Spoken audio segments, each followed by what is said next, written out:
So we're going to have to start doing a bit more coding now to get things like updating our interface when the player loses health or gains coins or a timer goes down. So in this video, we're just going to get these scripts set up, but we're not going to do too much with them just yet. So first of all, over on the left, as a child node for your level, we're going to add a new node, and it's just a plain node. I'll drag this node up to the top, so put it just below the level, and I'm going to right click and rename to Game Manager.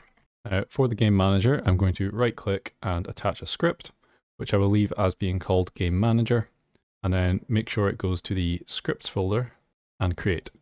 Now I will right click on the Game Manager, attach a script, call it Game Manager, and make sure that it's going to save in the scripts folder. Now we can create, and that's all we're going to do with this Game Manager for the moment. Next, what we're going to do is we're going to come over to the left here to the file system, and we're going to right click on the scripts folder, create new, and new script. I'm going to call this script game state and click create. Now we'll double click on the game state file we just made, and that gets it open here. Now I'm going to remove the default code inside of the game state file, and I will just paste in the code that we're going to use here, then talk about it. So here's all the code that we're going to have inside the game state file. So at the top here, we've created 4 variables, one that's going to track the score throughout the game, one that's going to track what level we're on, one that is going to track the player's health, and one that is going to track the total time that we've been playing the game for, so the time taken. I have added a function which will be used to add a point to our score variable, and I've also added a function to reset everything, so whenever we start the game again, we can reset all the values back to their default starting values. So you should now have a game state file, which looks like this, and a game manager script, which looks like this.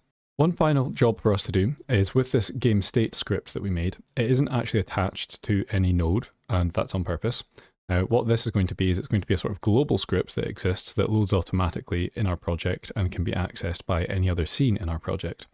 Now, in short, all that means is what we're going to do is up at the top here, we're going to select project, go to the project settings, and you want to go over to the auto load option.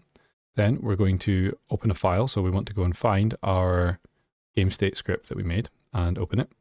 Now I will just rename this to have a capital S, so game state. I will click add, and what this does is it means that this game state script is going to be accessible from any other script in our project. So if we need to, for example, from the coin, increase the score when we pick a coin up, we'll be able to do that. That's all we're going to do in this video, just getting these scripts set up. In the next videos, we'll start updating these files more as we add the functionality.